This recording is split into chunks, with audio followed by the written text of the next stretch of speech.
오늘은 레위기와 민수기를 1시간 동안 다루게 됩니다. 1시간 동안 다룰 분량이 꽤 많이 있는데요. 그 중에 좀 핵심되는 것 위주로만 함께 나누었으면 좋겠습니다. 여러분, 우리 레위기 하면 레위가 누구인지 아시죠? 누구의 아들입니까? 야곱의 12아들 중에 한 명이 레위라는 아들이 있었습니다. 루벤과 시므온, 레위. 세 번째 아들이 레위라는 아들이 있었는데요. 그 레위기라고 하는 것은 성막을 제작하고 나서 성막을 통해서 하나님께로 나아가는 제사법을 주로 관리하는 제사장, 이런 성막을 담당하는 그런 역할들을 하는 사람들을 통틀어서 레위 사람이라고 이야기를 하고 있습니다. 여러분, 한 가지 우리가 꼭 기억해야 될 것은 레위라고 하는 지파는 땅을 분기수로 받았습니까? 못 받았습니까? 네, 못 받았습니다. 그래서 12지파라고 하는 것은 정확하게 말하면 요셉은 표현이 없잖아요. 요셉의 아들이 에브라임과 므낫세가 한 지파씩을 받았고, 그래서 12지파가 된 거고요. 그 다음에 레위라고 하는 것은 하나님이 레위의 분깃이 되어주신다. 하나님과 관련된 일을 담당하기 때문에 제사하게 되고 11조를 드리고 이제 이런 것들을 통해서 이제 레위 지파는 살아갈 수 있게 됐다라고 이야기할 수 있습니다. 여러분, 우리가 이 부분을 이야기할 때 한 가지 좀 생각해 보아야 하는 것 중에 하나가요. 여러분, 기독교와 종교의 차이가 있습니다. 기독교를 흔히 종교라고 이야기합니까? 안 합니까? 이야기하지 않는 가장 큰 이유가 무엇이냐면 종교의 기원은 사람으로부터 시작이 된 겁니다.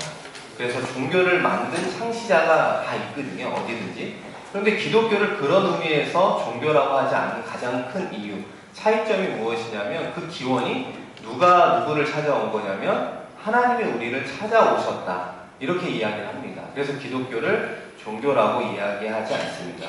그런데 여러분, 창세기나 출애굽기 그리고 말씀을 읽다 보시면 하나님이 우리를 찾아오시는 그런 방법, 이런 부분들이 이제 우리의 신앙의 출발이 되는데, 반대로 이야기하면 우리가 하나님께로 나아갈 수 있는 방법이 여러분 무엇이 있다고 생각을 하세요? 지금? 우리가 하나님께로 나아가는 방법이 뭐가 있습니까? 전통적으로 예배를 드리잖아요. 예배를 드림으로써 하나님께 나아가고 하나님께서 그 예배를 받아주시면, 흠양하시면 하나님께서 각자에게 맞는, 가정에 맞는 은혜와 복을 허락해 주신다라고 이야기하는 그 예배의 전통의 첫 번째 기원이 어디냐면 성막이라고 말할 수 있습니다. 여러분, 출애굽기를 혹시 읽으셨으면 마지막 장 40장 34절 말씀해 보시면 구름이 회막에 덮이고 여호와의 영광이 성막에 충만하다라고 이야기합니다. 회막, 성막 다 동일한 이름입니다. 구름이 회막에 덮이고 여호와의 영광이 성막에 충만했다라고 끝나는 것이 출애굽기고요. 그 다음에 레위기가 시작이 되는데, 그러면 그 성막에서 어떻게 우리가 하나님께로 나아가야 되느냐라고 하는 것을 다루고 있는 것이 레위기의 말씀이라고 이야기할 수 있습니다. 다시 말하면 성막이라고 하는 것은 하나님과 우리를 만나게 해주시는 만남의 장소라고 말할 수 있습니다. 그렇게 만나게 되는 연결고리가 되는 것이 레위기의 5가지의 제사법이 나오고 있는데요. 여러분, 첫 번째가 무슨 제사입니까? 번제라고 하는 것입니다. 번제라고 하는 것은 여러분 다 드린다는 뜻입니다. 왜냐하면 다른 제사를 잠시 이제 나중에 살펴볼 텐데요. 다른 제사의 특징은 제사장의 몫으로 돌아가는 게 있습니다. 아니면 레위인들이 어떤 제사의 일부를 받는 것이 있고, 혹은 가족, 이웃들과 함께하는 것이 있는데, 유일한 5대 제사 중에 하나, 이 번제는 전부 다 누구에게 드려야 되냐면 하나님께 다 드리도록 되어 있습니다. 5가지 제사 중에 첫 번째를 번제로 우리에게 소개시켜주는 의미는 바로 여기에 있는 것 같습니다. 하나님께서 우리를 만나주시겠다고 약속한 장소가 성막이고, 그 약속을 믿고 우리가 하나님께 나아가 드리는 첫 번째 제사가 번제, 전부 다 하나님께 드리는 헌신을 우리에게 이야기하고 있는 것입니다. 그렇기 때문에 우리가 하나님께 받으려고만 하지 마시고 하나님께 어떻게 해야 됩니까? 드리는 훈련이 필요합니다. 어떻게 드려야 돼요? 다, 전부. 온전히 하나님께 드리는 것이 하나님과의 만남의 첫 번째다라고 레위기 1장, 특별히 번제라는 제사는 우리에게 이야기를 해주고 있습니다. 번제의 두 번째 특징이 무엇이 있냐면요. 여러분, 말씀을 이제 레위기 1장 말씀을 읽거나 6장 말씀을 읽다 보면 번제를 드리는 사람의 능동적인 모습이 나타나 있습니다. 여러분, 예를 들어 우리가 번제를 드리고 하나님이 받으신다라고 이야기한다면 제물을 가지고 오는 건 우리일까요? 하나님일까요? 우리가 번제를 가지고 오죠. 우리가 옵니다. 두 번째는 그 번제물에 안수하는 사람이 누굴까요? 제사장입니까? 우리입니까? 우리가 안수하는 겁니다. 그러면 데리고 온 짐승을 죽이는 것이 제사장입니까? 우리입니까? 우리가 죽여야 돼요. 그 가축을. 죽이면 뭐가 나오죠? 피가 나오면 그 피를 번제단 사방에 뿌립니다. 그 뿌리는 건 누가 하냐면 제사장이 하게 되어 있습니다. 그럼 그 다음 그러니까 번제라 그 다음에 단계가 뭐냐면 동물의 가죽을 벗기는 일인데요. 가죽을 벗기는 일이 누구냐면 제사장의 몫이 아니라 그 제물을 가지고 온 우리라고 얘기한다면 우리가 가죽을 벗기게 되어 있습니다.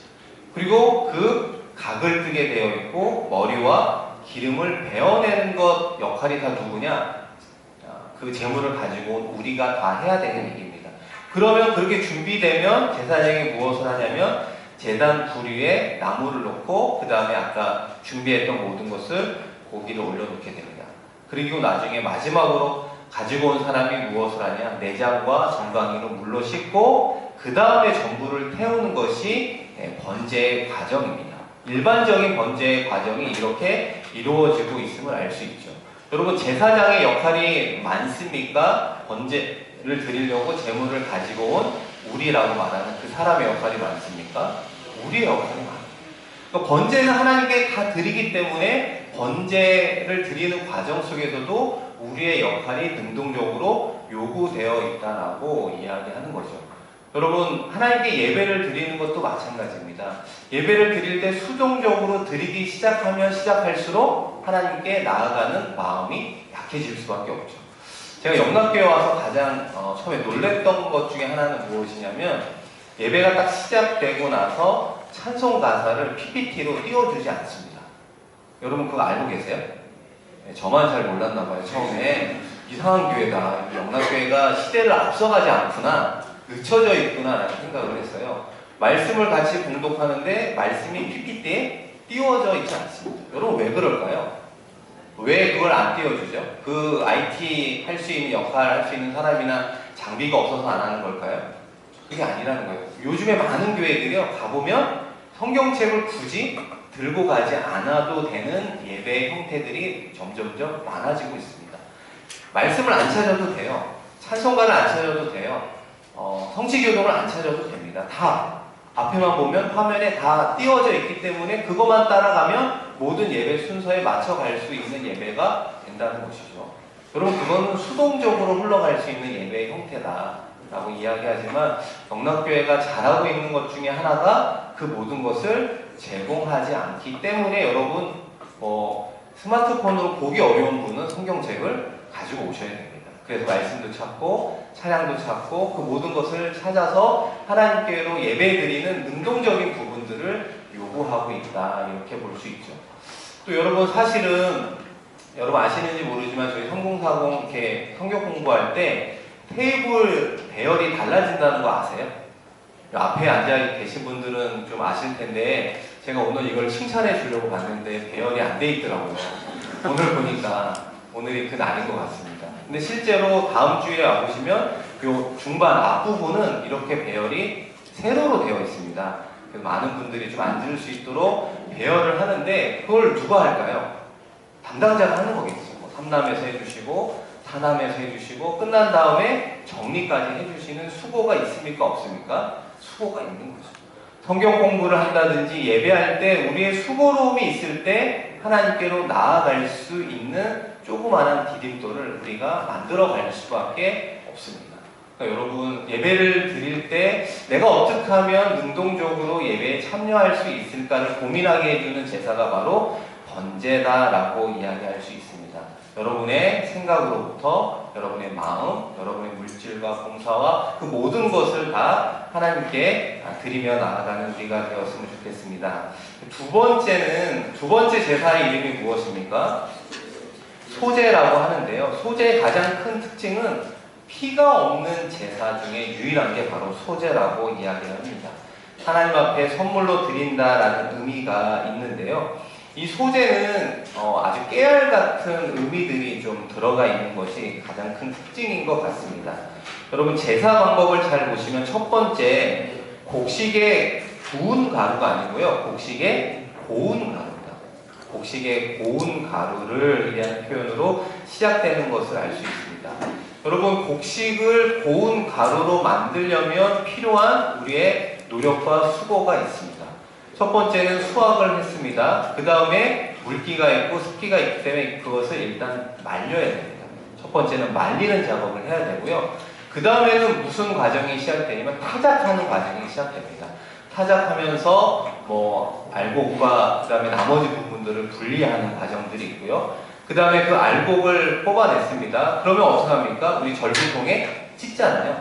절구통에 찢고 그 다음에 고운 가루를 만들기 위해서 마지막으로 들어가는 게 맷돌로 그 곡식을 넣어서 이렇게 돌리면서 갈고 남은 마지막 결과물이 곡식의 고운 가루라고 이야기하는 겁니다. 그러니까 곡식의 고운 가루를 하나님께 바치기 위해서는 우리가 생각하는 것 이상의 많은 수작업이 필요한 것을 알 수가 있습니다. 그리고 그 과정을 통해서 나타난 마지막 결과물이 고운 가루다라고 이야기합니다. 왜 고운 가루를 하나님께 드리는 것이 중요하냐? 이 소제의 특징 중에 하나는 꼭 들어가야 되는 하나의 첨가물이 있다면 기름입니다. 기름. 근데 여러분 기름이 어떤 곡식에 스며들기 위해서 고운 가루일 때는 그것이 가장 잘 깊숙이 흡수가 되는 것을 알 수가 있습니다. 그렇기 때문에 고운 가루를 만들고 기름을 부으면서 그것이 깊숙이 들어가 스며들고 흡수되는 것을 알 수가 있습니다. 여기서 말하는 기름이라고 하는 게 성령을 뜻하는 거고요. 곡식의 고운 가루는 누구를 이야기하는 겁니까? 우리를 의미하는 겁니다. 우리가 하나님께 훈련받고 연단받아서 고운 가루가 되어가는 그 과정 속에 우리가 있다라고 말할 수 있습니다. 훈련을 받는 이유, 연단을 받는 이유는 그 최종적인 모양이 곡식의 고운 가루가 되는 것으로 이야기하는 것이죠. 그렇게 됐을 때 성령을 뜻하는 기름이 부어졌을 때 깊숙이 흡수가 되어 그 다음 단계로 나아갈 수 있습니다. 그 다음이 여러분 무엇이냐면 유향이라고 있는데요. 유향이라고 하는 것이 의미하는 것이 기도와 경건을 의미하는 겁니다. 향기롭게 하나님께 나아가기 위해서 필요한 게 기도와 경건이다라고 말할 수 있고요. 그 다음에 마지막으로 있는 것이 무엇이냐면 소금을 친다라고 하는 부분이 있습니다. 여기서 소금이라고 하는 건 우리 음식 가운데도 마지막 간을 볼 때 쓰는 것처럼 이 소금이라고 하는 것의 의미는 언약을 뜻하는 거죠. 그래서 말씀 가운데에도 내 하나님의 언약의 소금을 내 소재에서 빼지 못할 것이다 라고 말씀하고 있습니다. 마지막으로 하나님과 우리와의 소재의 약속을 체결하는 것이 소금으로 끝나는 것을 알 수 있습니다. 그리고 소재에서 꼭 들어가지 말아야 되는 것이 두 개가 있는데 그 중에 하나는 꿀과 누룩입니다. 여러분 꿀의 맛은 달콤하잖아요. 이 꿀의 맛이 달콤한 것을 비추어서 나를 위한 달콤한 향락이나 알락 이런 부분들이 빠져야 된다는 것을 의미하고요. 여러분 왜 누룩은 섞을 수 없다라고 이야기합니까? 누룩을 섞으면 변질되기 때문에 그렇습니다. 그래서 소재를 드릴 때는 넣어야 되는 음식들이 있고 빠져야 되는 부분들이 있습니다. 그런데 여러분 곡식의 이 고운 가루라고 하는 것이 의미하는 영적인 의미 중에 하나가 고운 가루가 되면 소리가 날까요? 안 날까요? 네, 소리가 나지 않습니다. 고운 가루는 그 가루 그 자체로 있기 때문에 소리가 나지 않는 것을 알 수 있죠. 우리가 교회를 위해서 봉사하는 봉사자로 섬길 때 우리의 입술을 통해 소리가 나는 게 좋을 때도 있지만 부정적인 의미에서의 불평과 불만이 우리 입술에서 나온다. 이것은 무엇을 상징하냐면 내가 아직 덜 맷돌에 달렸구나. 내가 좀 더 연단이 필요하구나. 조금 더 훈련이 필요하다. 된다라는 것을 이야기하고 있습니다. 고운 가루가 되어가는 과정이 우리의 신앙의 성숙을 이야기한다라고 말할 수 있습니다. 그 다음 우리 화목제로 한번 넘어가 보면요. 화목제는 제사의 상징이 하나님과의 교제임과 동시에 또한 예배 드리고 난 이후에 성도 간의 교제를 뜻하는 수평적인 화목을 함께 하는 것이 화목제의 큰 특징이라고 말할 수 있습니다. 그러니까 예를 들면 하나님께 예배 드리고 제물을 드리고 그 다음에 남은 음식들을 제사장과 함께 나누고 가족과 함께 나누고 이웃과 함께 나누는 수평적인 화목을 뜻하는 것이 화목제라고 이야기하고 있습니다. 그래서 교회마다 이것을 잘 지키고 있는데요. 그것이 무엇이냐면 여러분 예배 끝나고 성도의 교제를 우리가 흔히 뭐라고 이야기하냐면 식사라고 이야기합니다. 그죠? 주보에 보시면 끝에 성도의 교제 식당에 식사가 마련됐습니다. 식사하고 가십시오. 이 부분이 바로 화목제하고 관련이 많이 되어 있습니다. 그렇기 때문에 예배를 드리고 난 다음에는 꼭 식사를 교회 안에서 하시거나 교회 밖에서 하시는 것이 성경적인 원리라고 말할 수 있죠. 그렇기 때문에 예배 드리고 줄 서기 힘든 부분들이 있잖아요. 그러면 끝나고 집으로 가지 마시고 요 주변에 좋은 음식점이 있습니까? 없습니까? 많이 있죠. 꼭 가셔서 누구랑 같이 식사해야 됩니까? 네, 목사님들하고 식사 안 하셔도 되고요. 여러분의 가족들하고 꼭 식사를 하셔야 됩니다.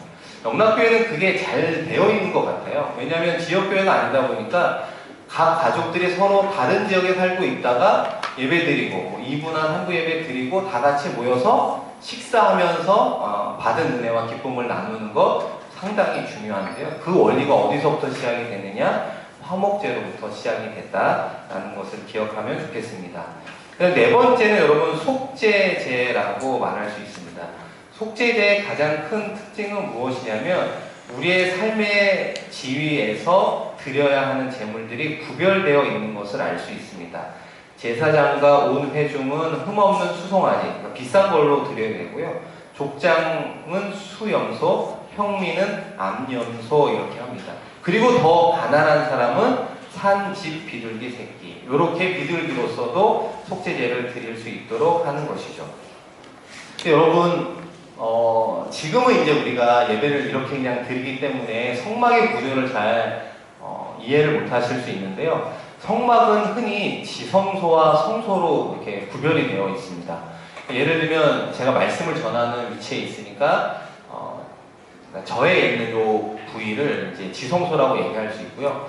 여러분 저기 잠깐 보시면 카메라 같은 거 중간에 있죠? 첫 번째 파티션을 칠 수 있는 거, 요 앞까지 앉으신 분들까지 포함해서 이쪽이 다 지성소라고 얘기할 수 있습니다. 그럼 저 뒤에 앉으신 분들은 어디일까요? 성소라고 얘기합니다. 지성소, 그 다음에 성소, 그 다음에 현관 입구를 이야기한다면 거기에 무엇이 놓여 있냐면 아까 말한 번제라든지 제물을 드릴 때 세워드리는 번제단이 저 현관 쪽에 놓여져 있습니다. 이렇게 뜰과 성소와 지성소, 이렇게 세 가지로 이제 성막은 나누어져 있는 것을 알 수 있는데요. 이 속죄제를 드릴 때 아까 말씀드린 대로 누구냐에 따라 제물이 달라지는 것처럼 특별히 이제 제사장이라든지 온 회중을 위해서 속죄제를 드릴 때는 어디까지 나올 수 있냐면요. 지성소까지 나올 수 있는 게 아니라 성소까지 들어올 수 있습니다. 성소까지 들어와서 피를 성소장이, 이게 약간 많이 빠졌는데 성수의 휘장입니다. 성수의 휘장. 그러니까 첫 번째 여기 파티션 정도의 이렇게 휘장이 되어 있습니다. 지성소와 성소를 구분하는 그쪽에 7번을 뿌리게 되어 있습니다. 피를. 왜 7번 뿌릴까요? 7이라고 한 숫자가 완전수이기 때문에 그렇습니다. 그리고 그 성소, 그러니까 지성소와 성소 사이에 천막이 있고요. 그 천막 바로 앞에, 그러니까 성소의 앞부분에 무엇이 있냐면 분향단이라는 데가 있습니다. 그 향단이라고 하는 분향단에 그 피를 이렇게 4가지로 들 수 있는 모서리로 이렇게 4가지로 들 수 있는 이 부위가 있는데요. 그쪽에 피를 묻히도록 되어 있습니다. 그리고 나머지는 이제 버리게 되어 있고요. 예를 들어서 이제 평민들로 넘어간다. 그럼 평민들은 속죄제를 드릴 때 성소까지 들어오지 않습니다. 그냥 번제단 뿔에 그 피를 발라서 그들의 죄를 회개하고 나아가게 되어 있습니다. 그래서 여러분 그 레위기 6장 30절 말씀해 보시면 성속, 이 속이 아니고 성소입니다. 성소. 성소에서 속죄하게 한 속죄물에 제물의 고기는 먹지 못할지니 불사를 지니라. 이것은 누구의 이야기냐면 제사장과 온 회중을 위해서 흠없는 수송아지를 드리게 된 것. 그러니까 성소까지 나와 피를 뿌린 것은 아무도 못 먹는다, 이렇게 이야기한 거고요. 족장과 평민들이 드린 것은 성소에 들어오지 않습니다. 아까 말씀드린 성전의 뜰이라고 말하는 번제단에서 모든 게 이루어지면 그것은 이제 제사장이 남은 고기를 먹을 수 있는 것. 이렇게 좀 나누어서 이해를 하시면 좋을 것 같습니다. 마지막으로 속건제는 어떤 부분이 있냐면요, 성물에 대한 죄, 그리고 인간과 인간의 죄를 속하는 경우에 하는 겁니다. 근데 사실 사람들 사이에 피해를 입히면 우리가 뭘 하죠? 요즘에도 보상이나 배상을 하잖아요. 그래서 손해를 끼친 어떤 금액이 있으면 10만 원이다. 그럼 10만 원 플러스 5분의 1을 더해주면 됩니다. 그러니까 12만 원을 주면 원래는 이제 모든 보상과 배상이 끝나게 되어 있거든요. 그런데 왜 속건제를 또 드리라 하나님께서 이야기하는 이유는 죄의 근원적인 용서가 하나님으로부터 이루어져야 하기 때문에 그렇습니다. 그러니까 다른 사람에게 어떤 피해를 입혔다라고 하는 그 근거를 쭉 찾아가 보면 우리의 죄성이라고 하는 부분이 늘 있지 않겠습니까? 욕심 때문에, 질투 때문에, 갖고 싶기 때문에 다른 사람에게 물적, 심적 피해를 입혔다, 이렇게 이야기하면 그것의 근원이 무엇이냐? 나의 욕심이 있구나, 죄성이 있구나. 그럼 그런 부분까지 하나님 만져주시고 해결해 주셨으면 좋겠습니다라고 생각하며 올리는 것이 속건제라고 이야기합니다. 여러분 한 장 넘겨보시면 이쪽에 가보시면 두 번째 대속죄일이라고 하는 것이 나옵니다. 7월 10일 날 이루어지고 레위기 16장에 나오는데요. 대속죄일은 1년에 딱 한 번만 이루어지게 되어 있는데 대속죄일에 이루어지는 것을 제가 5가지의 순서대로 준비를 해보았습니다. 이것은 동시에 누구와 비교할 수 있느냐? 예수 그리스도의 모습과 동일하게 비교하며 나아갈 수 있습니다. 첫 번째 제1막이 제사장이 등장하다라는 제목이 있을 겁니다. 원래 대제사장의 옷은 흉패와 그 다음에 에봇으로 이야기할 수 있는데요. 흉패라고 하는 게 조끼인데 이 조끼 안에 12개의 보석이 있습니다. 그 12개의 보석은 12지파를 당연히 의미하는 것이죠. 이렇게 화려한 옷이 대제사장의 옷이라고 이야기합니다. 그런데 딱 1년에 한 번 7월 10일 이날에는 그런 화려한 왕복과 같은 옷을 입지 않고 무슨 옷을 입느냐? 노예처럼 간소한 흰 옷을 입고 거리에 등장합니다. 그러면 오늘이 대속죄일이 있는 날이구나, 이런 생각을 하게 되는 거죠. 오른쪽으로 넘어가 보시면 1막 그리스도께서 등장하다라고 하신 예수님께서 이 땅에 오셨을 때 뭐라고 이야기를 하십니까? 그리스도께서도 자신의 영광을 내려 놓으시고 종의 모습을 취하셨다라고 이야기하는 것이죠. 우리가 잘 아는 빌립보서 2장 6절 7절 말씀을 제가 한번 읽어드리면, 그는 근본 하나님의 본체시나 하나님과 동등됨을 취할 것으로 여기지 아니하시고 오히려 자기를 비워 종의 형체를 가지사 사람들과 같이 되셨다. 이렇게 서로 비교할 수가 있습니다. 이막으로 넘어가 보면은 제사장이 이제 준비를 하게 됩니다. 근데 무엇을 준비해야 되냐면 대속죄일의 준비의 첫 번째는 대제사장 자신을 속죄할 희생제물을 하나님께 드려야 하는 것이 필요합니다. 왜냐하면 대제사장이긴 한데 아론도 죄가 있는 사람이죠. 그렇기 때문에 아론의 죄를 먼저 속죄하고 그 다음에 이스라엘의 온 회중의 죄를 속죄하는 과정으로 나아가게 되어 있습니다. 여러분 이막 오른쪽 그리스도께서도 준비되다라고 이야기하는 부분이 바로 거기에 있습니다. 구약에서 내려오는 대제사장들과 예수 그리스도의 차이점이 무엇이냐? 예수 그리스도는 죄가 있습니까? 없습니까? 죄가 없으신 분이다라고 이야기하는 거죠.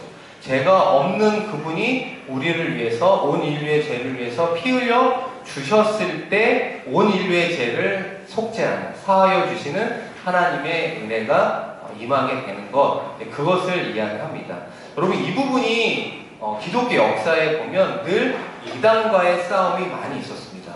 예를 들면은 예수님의 신성과 인성이 있습니까? 없습니까? 있다. 그래서 예수님의 신성은 있지만 인성은 부인한 이단도 있고, 예수님의 뭐 인성만 주장한 이단들도 있고, 그렇기 때문에 기독교의 어떤 교리의 역사가 결과적으로는 예수 그리스도의 신성과 인성이 동시에 있으신 분, 이것이 니케아라고 하는 공의에서 결정이 나는 것입니다. 그러나 죄가 없으신 분이다. 그렇기 때문에 예수 그리스도의 보혈의 어떤 은혜로 모든 사람이 과거와 현재와 미래의 죄까지 사할 수 있는 하나님의 공의의 수준을 충족시켰다. 이렇게 말씀드릴 수 있죠. 3막으로 넘어가 보시면 이제 속죄가 이루어지게 됩니다. 그 속죄를 할 때 두 마리의 염소를 준비하는데요. 하나는 도살에서 피를 가지고 이제 어디로 들어갑니까? 아까 속죄제는 제사장 정도 때는 성소까지 들어오지만 이제 대속죄는 어디까지 들어오냐면 지성소까지 이렇게 들어올 수가 있습니다. 그래서 그 피를 이제 뿌리게 되어 있습니다. 마찬가지로 이제 예수 그리스도께서 우리의 죄를 속하여 주실 때 맨 마지막에 나의 하나님 어찌하여 나를 버리셨습니까? 그러면서 다 이루었다라고 예수님께서 숨을 거두셨을 때 성전 안에 지성소를 둘러싼 휘장이 위에서 아래로 찢겨져 내렸다라고 이야기합니다. 지성소의 휘장이 찢겨져 내렸다라고 하는 것은 무엇이 열렸다라는 뜻이냐면 하나님과 우리 사이가 열렸다. 이제는 우리가 하나님께로 예수 그리스도를 통해 나아갈 수 있는, 하나님은 예수 그리스도를 통해 우리를 만나 주실 수 있는 길이 열리게 되었다라고 이야기합니다. 이제 사막으로 넘어가 보면요, 죄를 고백하는 문제, 또 우리의 죄를 고백하는 부분들이 있습니다. 아까 대속죄일을 위해서 염소 2마리를 준비한다고 했잖아요. 하나는 이제 피를 보았고 하나는 살려줍니다. 살려둔 그 염소의 머리 위에 양손을 얹고 이제 백성들의 죄를 다 고백합니다. 그렇게 안수하면 어떤 역사가 일어나냐면 그 죄가 염소에게 다 전가가 되고 그 죄에 대한 책임, 죄책도 다 옮겨져 가게 되어 있습니다. 마찬가지로 예수 그리스도가 십자가에 피 흘려 죽으셨다라고 하는 그 의미가 우리에게 주는 것은 무엇이냐면 나의 죄를 예수님께로 전가시켰다라고 이야기하는 겁니다. 그래서 우리가 예배 시간에 회개 기도하는 시간이 있잖아요. 한 30초 동안 침묵으로 우리가 지금 죄를 하나님께 고백하겠습니다 라고 우리의 죄를 고백할 때 우리의 죄가 어디에게로 넘어가냐면 예수 그리스도에게로 넘어가는, 예수 그리스도에게로 넘어가고 예수 그리스도에 넘어간 그 죄가 예수 그리스도가 피 흘려 죽으실 때 그것이 깨끗해지는, 사해지는 것으로 하나님께서 인정해 주시는 것입니다. 사막에서는 그렇게 이야기를 하는 거고요. 오막이 되면 어떻게 되냐면 그 살아있는 염소, 그것을 아사셀이라고 이름합니다. 성경에 보면 아사셀이라는 표현이 나오는데 뜻이 뭐냐면 내 보내는 염소라는 뜻입니다. 이 아사셀이라고 하는 염소를 광야로 어떤 사람이 데리고 갑니다. 그리고 이제 완전히 지평선에서 멀어질 때까지 사람들이 그걸 계속 보는 거죠. 그리고 지평선에서 넘어가서 점이 돼서 사라지는 그 순간까지 그것을 바라보게 되고 그것을 데려간 사람은 그 광야에 그것을 놓아주고 다시 돌아오게 됩니다. 그 광경을 이제 백성들이 보는 거죠. 백성들이 보면서 무엇을 느끼냐면 분명히 대제사장이 안수할 때 우리의 죄가 그 아사셀이라는 염소에 전가가 되고 우리의 책임까지 전가가 됐습니다. 그것을 끌고 가는 거죠. 그리고 우리의 시야에서 멀어지는 순간까지 바라보다가 그것이 사라지고 이제 어디론가 가지 않겠습니까? 그러면 그것을 우리가 어떻게 느끼느냐? 우리의 죄를 한 가지로요. 우리의 죄가 예수 그리스도를 통해 기도하고 사죄를 했을 때 우리의 모든 죄가 하나님 앞에 깨끗이 씻음 받은 줄로 믿습니다. 이런 믿음의 고백이 우리 가운데 있어야 되는 겁니다. 종교적인 형식, 종교적으로 예배드릴 때 회개를 하니까 회개하는 시간에 회개하고 그냥 넘어가 버리면 어떤 일이 생기냐면요. 하나님 보시기에는 여전히 우리의 죄가 남아있는 거예요. 우리의 죄가 남아있으면 무엇이 문제냐면 하나님의 은혜와 축복이 우리 가운데 임할 수가 없는 거예요. 그래서 속죄가 계속해서 창세기, 출애굽기, 레위기, 민수기 계속해서 나오는 이유가 무엇이냐면 우리 안에 죄를 품고는 하나님께 나아갈 수 없고 하나님 입장에서는 죄를 품고 있는 사람과 가정과 공동체에게 하나님께서 함께 하시는 은혜를 줄 수가 없는 것입니다. 여러분, 그 요약해 놓은 것 중에 제가 밑줄을 쳐놓은 게 하나 있을 겁니다. 속죄는 오직 피 흘림에. 찾으셨나요? 우리 한번 같이 읽어보겠습니다. 속죄는 오직 피 흘림에 의해서만 이루어진다. 이렇게 해서 하나님의 공의가 이루어지며 은혜가 그 백성들에게 베풀어진다. 하나님의 공의가 이루어져야 비로소 하나님께서 우리를 의인으로 삼아주시고 그 다음에 하나님께서 우리에게 필요한 개인적으로, 가정적으로, 공동체에 필요한 은혜를 허락해 주신다는 겁니다. 다시 이야기 드리면 하나님께서 우리에게 축복을 따로 주실 필요가 없는 거예요.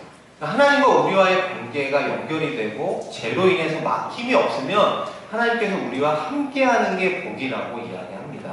그래서 예수님께서 이 땅에 오셨다라고 하는 사실을 임마누엘이라고 표현하지 않습니까? 하나님이 우리와 함께 하신다. 이거에 복이 되는 거예요. 이 자체가 그냥 복이라고 하는 겁니다. 이 복이 우리에게 어떻게 개별적으로 임할지는 이제 우리의 상황에 따라 달라지는 거죠. 뭐 아픈 분들에게는 건강의 회복이 있을 수도 있고 경제적으로 어려운 부분들은 채워주시는 은혜가 있을 수 있는 어떤 그런 우리의 상황은 다 다를지라도 하나님께서 채워주는 기준이 하나가 있다는 겁니다. 그것이 무엇이냐면 우리 안에 하나님과 우리 사이를 가로막는 제약, 장벽이 없어져야 된다고 성경은 우리에게 계속해서 이야기를 하고 있습니다. 그래서 여러분 나눔 1번을 한번 보시면 속죄라고 하는 것이 어떤 의미냐면 하나님과의 나와의 온전한 관계를 회복하는 거다. 속죄라는 게 어토먼트라고 그랬잖아요. 하나로 묶어주는 게 속죄라는 거예요. 누구와 하나로 묶어준다? 하나님과 우리 사이를 묶어주는 게 속죄라고 생각하시면 됩니다. 그것이 이루어져야 그 다음에 하나님이 우리와 함께 하시면서 필요한 은혜를 베풀어 주실 수 있다. 이것이 성경이 우리에게 이야기하는 은혜가 내려지는 순서라는 것 꼭 기억하셨으면 좋겠습니다. 여러분 3쪽으로 넘어가 보시면 이스라엘의 3대 명절이 레위기 23장에 나와 있습니다. 보시면 좀 복잡한 부분인데 제가 잠깐 설명을 좀 해드리겠습니다. 이스라엘의 3대 명절 중에 첫 번째가 뭡니까? 보시면 6월절인 것 같죠? 그 굵은 박스로 되어 있는 첫 번째가 무엇으로 되어 있습니까? 6월절입니다. 두 번째 절기는 뭘까요?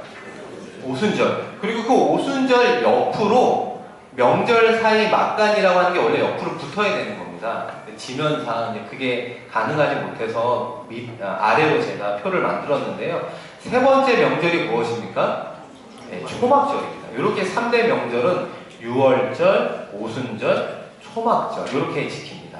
그런데 3대 명절이라고 하고 이것을 좀 세밀하게 나누다 보면 7대 명절이라고 이야기하는데요. 그렇게 이야기할 때는 어떻게 이야기가 되냐면 6월절에 첫 번째 6월절, 그 다음 무교절, 그 다음에 초실절, 그 다음에 오순절, 그 다음에 초막절을 또 세 가지로 나누면 나팔절, 아까 7월 10일에 있었던 속죄일, 그 다음에 초막절 이렇게 7가지로 세분해서 나눌 때는 이제 7대 명절 이렇게 이야기를 합니다. 그러면 이제 우리가 몇 가지만 한번 살펴보면 6월절을 한번 보도록 하겠습니다. 이스라엘의 그 6월절 살 거는 다 아시잖아요. 출애굽하기 전에 장자를 죽이기 직전에 하나님께서 문설주에 어린 양의 피를 발라라. 그러면 그 피를 보고 내가 넘어가리라. 패스오버 가리라. 그래서 이제 6월절을 지키게 됐는데 그것이 예수님 때 와서 예수님을 뭐라고 표현합니까? 고린도전서 15장 7절에 우리의 6월절 양 곧 그리스도께서 희생이 되셨다 이렇게 표현합니다. 그러니까 예수님이 영적으로 봤을 때 6월절의 어린 양이다 이렇게 이야기합니다. 그럼 여러분 6월절이 예수 그리스도를 통해서 이루어졌습니까? 이루어졌다고 볼 수 있죠. 어린 양이니까 그렇게 볼 수가 있습니다. 그 다음에 무교절이라고 하는 것은 누룩을 제거하는 의식이 있었습니다. 누룩이라고 하는 거 아까 말씀드린 대로 변질을 의미하기 때문에 죄를 상징하는 겁니다. 그래서 누룩이 들어가 있지 않습니다. 발효를 시키지 않는 그런 음식들, 무교명, 무교로 만든 빵들을 먹는 것을 무교절이라고 하고요. 그 다음에 초실절로 넘어가면 이 초실절이라고 하는 첫 번째 열매를 하나님께 드리는 하나의 어떤 명절입니다. 그런데 이 초실절 첫 열매가 예수 그리스도를 통해서 이루어진 사건이 무슨 사건이냐면 부활의 사건을 의미합니다. 그래서 고린도전서 그 15장 20절에서 23절 말씀해 보시면 그리스도께서 다시 살아, 이건 이제 죽음에서 다시 살아 잠자는 자들의 첫 열매가 되어 주셨다. 이렇게 이야기합니다. 그럼 여러분 초실절도 예수 그리스도를 통해서 성취가 되었죠? 되었다라고 볼 수 있습니다. 그 다음으로 오순절로 넘어가 보면 오순절에는 칠칠절, 맥추절 이렇게 이야기합니다. 특별히 이 그러니까 오순절의 기간하고 겹치는 게 이제 맥추절인데요. 맥추절이라고 하는 게 밀을 수확해서 하나님께 드릴 때 감사하는 겁니다. 그래서 우리가 교회에서 맥추 감사절, 감사원금을 6월달에 드리는 게 이제 이런 것 때문에 시작이 된 거고요. 중요한 것은 이제 그것보다 오순절이 이제 구약에서는 그런 어떤 수확에 대한 감사로 드리게 되었습니다. 그러니까 첫 열매를 하나님께 드리는 절기가 이제 오순절이 되었는데 이것이 신약에 와서 성취가 사도행전 2장에서 이루어지지 않습니까? 오순절날 성령이 강림했다. 그래서 오순절 성령 강림 주일을 우리가 지키게 되어 있습니다. 여러분 그러면 오순절에 성령이 강림한 사건 우리가 성취된 것을 알 수가 있습니다. 이해가 되시죠? 그럼 여러분 예수님이 언제 다시 오실까요? 무슨 절기랑 맞춰서 오시겠습니까? 초막절에 맞춰서 오신다는 걸 알 수 있습니다. 왜냐하면 6월절의 어린 양으로 첫 열매가 되어 주신 예수님, 오순절에 성령 강림 사건이 이루어졌습니다. 그리고 우리가 지금 살아가는 시대를 어떻게 표현했냐면 명절 사이 막간을 우리가 살아가고 있는 거예요. 우리가 지금 그 시대를 살아가고 있습니다. 그래서 우리가 점점 어디를 가까워가고 있냐면 나팔절을 가까워가고 있어요. 이 나팔절이라고 하는 건 7월 1일입니다. 우리가 대속죄일은 7월 며칠이었냐면 7월 10일이었고요. 이 7월 10일을 앞서서 알려주는 나팔로 선포하는 것이 나팔절입니다. 그래서 성회로 모여서 곧 속죄일이 다가오고 있습니다. 이것을 이야기해 주는 것이죠. 그리고 이제 이런 속죄일은 아까 설명했던 부분이고 초막절은 광야의 40년 생활 가운데 우리를 안전하게 생활할 수 있도록 인도해 주셔서 감사합니다. 그래서 미국에서는 이제 땡스 기빙이라고 추수감사절로 이제 드리게 됩니다. 그러니까 중요한 건 초막절을 그렇게 드렸는데 이 초막절이 아직 성취가 안 됐다라고 말합니다. 그래서 여러분 나팔절과 속죄일 사이에 다시 오실 예수님이라고 하는 약간 타원형으로 되어 있는 거 보십니까? 이제 그것을 우리가 기다리며 살아가고 있습니다. 그래서 여러분 나팔절의 밑에 보시면 속죄의 마지막 날을 준비하기 위해 누구를 다시 모은다라고 예레미야에서 예언하고 있습니까? 이스라엘을 다시 모으고 있다. 이렇게 이야기하죠. 여러분 요새 시사, 해외 이런 뉴스 보시면 그 IS라든지 이런 테러로 인해서 이스라엘 백성들이 지금 원래 그 디아스포라라고 말하는 그러니까 외국에 살고 있는 흩어져 있는 유대인들이 지금 점점 이스라엘로 다시 돌아온다라는 뉴스를 제가 한 2, 3주 전에 본 적이 있거든요. 그러니까 이 부분이 그냥 듣고 넘어갈 일이 아니구나라는 생각을 하게 되는 이유가 마지막 때에 일어나는 현상이 무엇이냐? 이스라엘이 하나님의 백성의 시작이자 마지막이잖아요. 그렇기 때문에 예수님이 다시 오신다는 의미는 무엇이냐면 이스라엘 백성들이 돌아오는 때가 예수님이 오시는 때라고 볼 수 있습니다. 그 첫 번째가 이스라엘 백성들을 이스라엘로 모으는 역할들을 하고 있습니다. 초막절 속죄일의 맨 아래 말씀 보시면 그날에 이스라엘이 회개하고 메시아를 보게 될 것이다. 스가랴에서 예언된 말씀이지 않습니까? 하나님께서 마지막으로 기다리고 있는 민족이 누구냐? 이스라엘 백성이라는 겁니다. 이스라엘 백성들이 돌아와 회개해서 예수 그리스도를 메시아로 인정하는 그 사람들의 수가 차면 이제 재림의 예수님이 다시 오시게 된다. 이렇게 이야기하는 거죠. 그래서 마지막 초막절에 보시면 천하만국이 예루살렘으로 올라와 초막절을 지킬 것이다. 이게 스가랴의 마지막 예언의 말씀입니다. 재림의 주님이 오시게 되면 우리가 예루살렘에 올라와 초막절을 지키는 어떤 영적인 모습이 있을 것이고 그 다음에 새하늘과 새 땅, 요한계시록에 나와 있는 것처럼 하나님이 하나님의 자녀들과 영원토록 함께하는 그 천국이 우리에게 임한다. 이것을 이야기하는 거죠. 그러니까 여러분, 구약의 말씀이 우리에게 필요합니까? 필요하지 않습니까?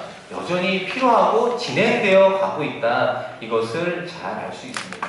이것을 잘 보시면서 하나님의 때, 재림의 예수님의 때가 지금 다가오고 있구나 라고 하는 것을 이것을 통해서 바라보시면서 좋은 의미의 종말론적인 신앙을 가지고 나아가면 좋겠습니다. 4번으로 한번 넘어가 보면 여러분, 4번의 제목이 순종이라고 하는 것이 있습니다. 복, 레위기 26장에 나와 있는 그 부분인데요. 여러분, 지금 이 시간 이 자리에 오신 분들 중에 부부끼리 오신 분도 있죠. 부부끼리 오신 분도 있고, 남편이나 아내 혼자 오신 분도 있고, 아마 싱글들도 계실 텐데요. 우리가 서로 결혼하기 위해서 남녀 간에 무엇이 필요하냐면 연애하고 교제하는 기간이 꼭 있지 않습니까? 그런데 그 연애와 교제가 이루어질 때 필요한 것이 무엇이냐면 매력입니다. 매력. 이성 간에 어떤 매력이 있을 때 우리가 교제하고 연애하죠. 맞나요? 그거 없이 그냥 결혼하셨나요? 양가 부모님이 이렇게 소개해줘갖고, 예전에는 이제 그런 경우가 많았지만 지금은 느낌이 있어야 된다고 그 느낌 찾다가 이제 40, 50 넘어가는 분들을 제가 많이 봤는데요. 느낌은 변하더라.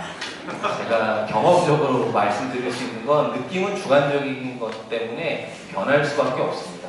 근데 중요한 건 결혼을 해서 살아간다, 사랑이 전제라고 이야기한다면 그 사랑을 하는 양자 간에는 매력이 있기 마련입니다. 그죠? 그럼 여러분, 그것을 하나님과 우리 사이로 이야기하면 하나님과 우리 사이에 매력이 있어야 되는 거 아니겠어요? 하나님이 우리를 사랑할 수 있는, 또 우리가 하나님을 사랑할 수 있는 매력이 있어야 되는데, 하나님은 매력 덩어리라고 말할 수 있죠. 하나님으로부터는 모든 게 있으니까 사귀고 싶고 알고 싶고 좋아하고 싶고 연애하고 싶어서 그 하나님의 충만함을 누리고 싶어하는 매력 덩어리라고 말할 수 있는 반면, 하나님 보시기엔 우리가 어떤 사람들로 보일까요? 말도 안 듣고 예배도 안 드리고 말씀한 것도 불순종하고. 하나님 입장에서는 우리가 매력 포인트가 있을까요? 없을까요? 있다고 생각하세요? 하나도 없는 거예요. 우리는 그냥 멸망받을 죄인에 불과하다는 겁니다. 하나님 입장에서 보면. 그렇지 않으세요? 아무리 여러분 눈으로 보기에는 다 선남 선녀 같고 다 아름답고 잘생겨 보이지만 하나님은 외모로 보지 않고 그 중심 속에 우리를 바라보시는데, 우리에겐 여전히 그 깊은 죄악의 어떤 속성들이 있잖아요. 하나님보다 세상을 더 사랑하고 이방 신들, 우상을 섬기고 싶어하는 마음이 우리의 쓴뿌리로 남아있는 그것을 하나님께서 보시는데 어떻게 우리를 사랑하실까요? 한번 고민 안 해보셨어요? 왜 내가 하나님으로부터 사랑받을 만한 자격이 있을까? 이건 아무리 생각해봐도 답을 찾을 수가 없습니다. 왜 하나님이 우리를 사랑하느냐? 그건 하나님의 속성 때문에. 하나님은 사랑이시니라. 이것 때문에 그래요. 하나님이 사랑이기 때문에 그 사랑은 대상이 필요하다는 겁니다. 사랑을 혼자 하는 건 짝사랑이라고 하잖아요. 그건 온전한 사랑이 아니에요. 온전한 사랑의 특징은 그 사랑을 누구에게인가? 주게 되어 있습니다. 근데 하나님은 사랑이기 때문에 그 사랑을 누구에게 주는 거예요? 우리에게 주는 거예요. 우리가 받을 자격이 있거나 매력이 있거나 어떤 멋이 있는 그 부분이 있어서 우리를 사랑해 주시는 것이 아니라, 하나님이 사랑이기 때문에 하나님은 하나님의 방법으로 우리를 어떻게 해서든지 사랑의 표현으로 주시고자 하신다는 사실입니다. 여러분 이해가 되세요? 근데 그 사랑을 우리에게 주시는 가장 큰 선물로 주신 것이 무엇이냐? 순종이라는 겁니다. 순종. 여러분, 왜 순종이 중요하냐? 하나님을 우리가 만날 수 있는 방법이 없습니다. 그죠? 그래서 아까 성막이라고 하는 것의 첫 번째 제사가 번제라고 말씀을 드린 이유는 그 하나님에 대한 어떤 사랑으로 우리를 만나주시겠다라고 이런 어떤 성막을 만들어 주셨고, 그렇게 만날 수 있는 방법을 허락해 주심으로 나아가는 첫 번째가 번제. 전부 다 그냥 드리는 거예요, 하나님께. 그런 것이 우리의 최소한의 믿음이요 사랑의 표현이기 때문에 번제로부터 시작되는 겁니다. 그런 의미에서 성막을 통해 하나님을 만나지 않습니까? 근데 그 성막이 성전이 되고 교회가 되고 그 교회가 우리 한 사람 한 사람이 되었다라고 말씀을 드렸잖아요. 그러면 우리가 어떻게 하나님을 만날 수 있느냐? 그 만남의 장을 마련해 준 것이 바로 순종이라고 하는 겁니다. 순종은 영적인 성막이 되는 겁니다. 순종은 영적인 성전이 되는 겁니다. 순종은 영적인 교회가 되는 거라고 구약으로부터 지금까지 우리에게 이야기를 하는 것입니다. 왜냐하면 순종하면 내가 너와 함께 하리라 약속해 주셨기 때문에 그래요. 순종의 최대 축복은 하나님의 함께하심, 임재라고 이야기하는 것입니다. 하나님께서 우리를 사랑할 수 있는 자격이나 조건을 보시고 사랑하는 것은 아니라 하나님이 사랑이기 때문에 사랑을 표현했다고 그랬잖아요. 근데 그 표현을 통해서 우리에게 느낄 수 있도록 해준 하나의 조건이 순종이라는 거예요. 그 순종하면 내가 너와 함께 하겠다라고 이야기하는 것입니다. 그래서 레위기 26장 3, 4절 말씀에 보시면 만일 너희가 나의 규례와 계명을 준행하면 내가 주리라 라고 이야기하는 겁니다. 그것이 순종의 결과이고요. 그 다음에 반대로 얘기하면 불순종도 있을까요? 없을까요? 불순종도 있을 수 있습니다. 여러분 레위기 26장 14절에서 우리 16절 말씀 그러나 우리 한번 같이 읽어보겠습니다. 그러나 너희가 내게 순종치 아니하여 이 모든 명령을 준행치 아니하며 나의 규례를 멸시하며 마음에 나의 법도를 싫어하여 나의 모든 계명을 준행치 아니하며 나의 언약을 배반할진대 내가 이같이 너희에게 하나니. 그러니까 하나님은 순종과 불순종을 우리에게 주셨습니다. 순종하면 복을 주고 쉽게 얘기해서 불순종하면 그에 상응하는 벌을 주겠다 이렇게 이야기하면서 그들에게 시각적으로 가르쳐 준 것이 에발산에 한번 서서 말씀을 읽고 아멘 그렇게 될지어다 라고 이야기하고요. 다시 그림 신산 축복의 산으로 가서 축복의 말씀을 듣고 또 아멘 하는 모습을 이야기합니다. 그래서 신명기 27장 16절 에발산에서 하는 말씀인데요. 같이 한번 읽어보겠습니다. 그 부모를 경홀히 여기는 자는 저주를 받을 것이라 할 것이요 모든 백성은 아멘 할지니라. 하나님께서 순종과 불순종을 주시고 그것의 결과를 이렇게 해주겠다라고 하나님의 구체적인 사랑을 표현해 주고 있습니다. 마지막으로 그 신명기 28장 3절 6절 말씀도 한번 같이 읽어보겠습니다. 성읍에서도 복을 받고 들에서도 복을 받을 것이며 네가 들어와도 복을 받고 나가도 복을 받을 것입니다. 이것은 불순종이 아니라 순종의 결과로 하나님께서 우리에게 주시는 말씀이라는 것을 알 수 있습니다. 순종하면 하나님을 만날 수 있다라고 하는 거 꼭 기억하셨으면 좋겠습니다. 우리 마지막 한 장 넘겨보시면 4쪽에 민수기라고 하는 부분입니다. 민수기라는 부분은 좀 더 짧게 말씀을 드려야 될 텐데요. 여러분 민수기의 민수라는 뜻이 뭘까요? 숫자를 센다라는 뜻입니다. 백성의 수를 세다. 그래서 민수기의 영어 책 제목은 Numbers라는 겁니다. 우리 넘버가 숫자잖아요. 복수형 Numbers라고 하는 것이 민수기다. 그럼 여러분 하나님께서는 숫자에 대한 관심이 있습니까? 없습니까? 관심이 있는 거죠. 이 숫자는 질적인 숫자라기보다는 양적인 숫자에 하나님의 관심이 있음을 알 수 있습니다. 그래서 민수기에 보면 1차, 2차 인구조사가 나오는데 민수기 1장, 2장에는 어떤 사람들을 인구조사를 했냐면 싸움에 나갈 만한 20세 이상의 남자를 계수했다라고 이야기합니다. 왜 싸울 수 있는 남자들을 계수했을까요? 원래 민수기가 40년 동안 있을 게 아니었지 않습니까? 정탐하고 나와서 하나님께서 주신 땅이 맞습니다. 이렇게 보고했으면 바로 요단강 건너 가나안으로 진격할 준비를 하기 위해서 하나님께서 인구조사를 하라고 했던 첫 번째가 거기에 있습니다. 나가서 싸울 남자들을 세워보아라. 이렇게 세워보니까 60만 명이 나오게 되는 겁니다. 하나님은 싸울 만한 남자가 필요하다라는 것을 이야기합니다.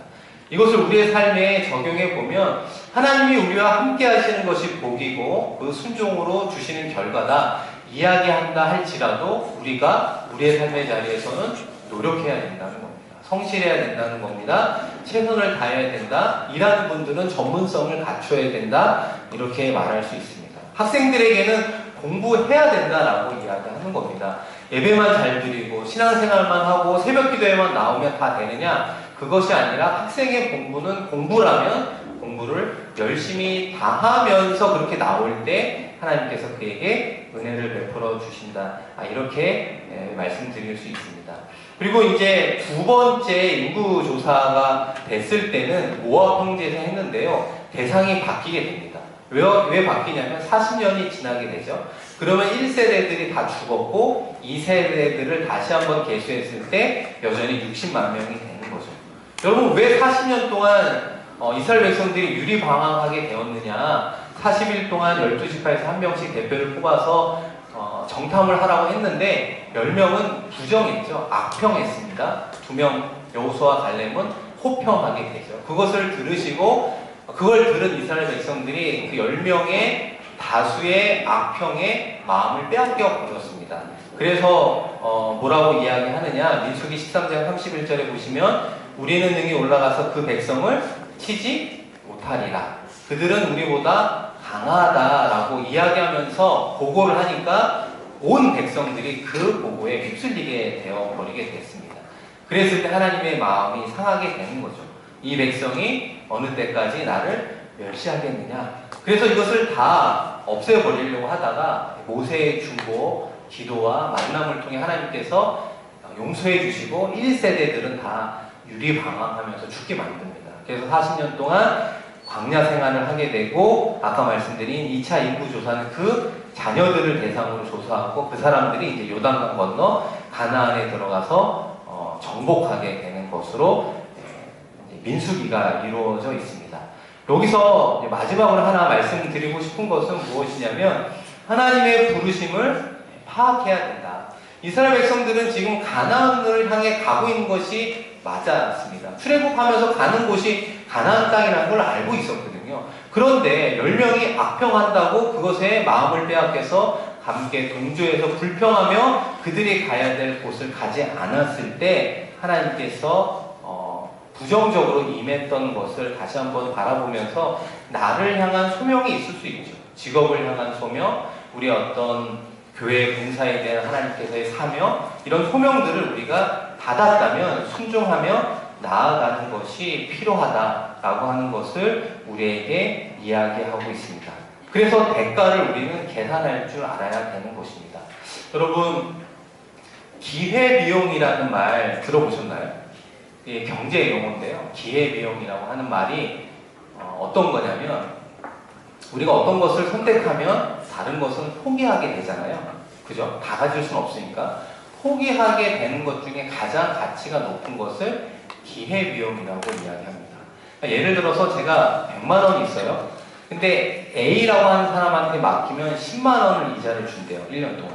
그리고 B라고 하는 사람은 11만 원, C라고 하는 사람은 12만 원을 준대요. 그럼 여러분, 만약에 그렇다고 하면 제가 누구를 선택할까요?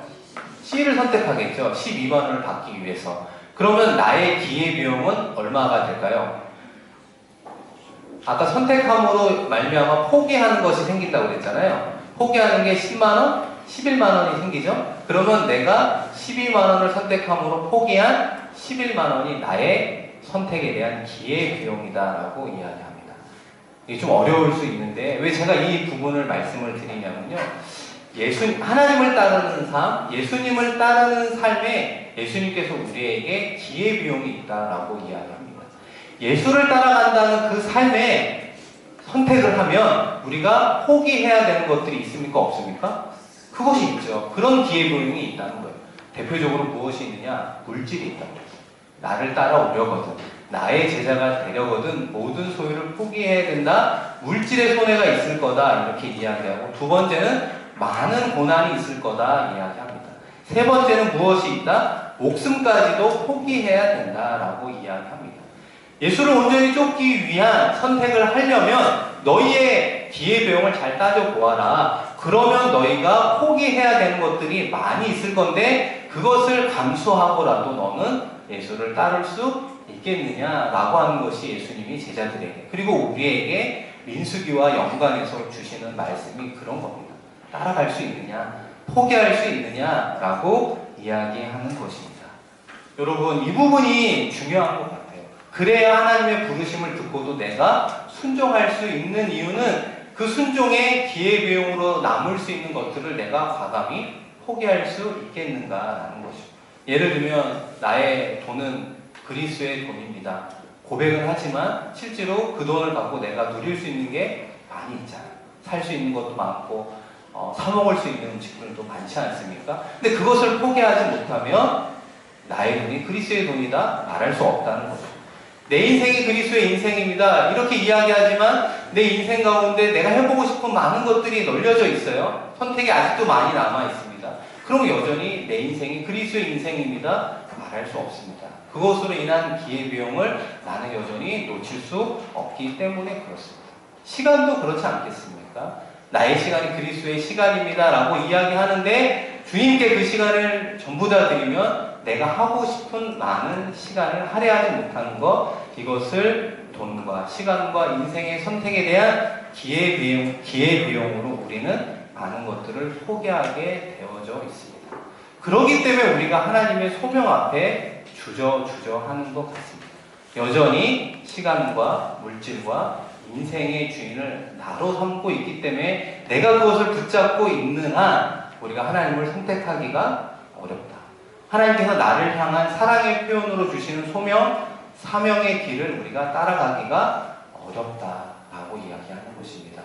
여러분, 한 주의 삶을 살아가면서 정말로 주님이 나의 전부가 되어주시는 것인가? 주님이 나의 모든 분이 되어주시는가? 라고 하는 것을 고민하는 사순절 기간을 보냈으면 좋겠습니다. 그것을 온전히 하나님께, 주님께 그런 어떤 결정권을 주님께 이양했을 때 비로소 하나님, 내가 이 돈으로 무엇을 하기를 원하십니까? 하나님, 이 시간을 가지고 내가 누구를 위해서 헌신하기를 원하십니까? 하나님, 이 인생을 내가 무엇을 위해서 살아야 되겠습니까? 라고 얘기했을 때 하나님께서 우리에게 분명한 음성을 주심과 동시에 우리가 순종하며 나아가 삶의 자리에서 하나님께 영광 올려드리는 우리 모두가 되기를 주님의 이름으로 축복드립니다. 네, 함께 기도하겠습니다. 하나님 아버지 감사합니다. 저희들을 대전에 불러주시고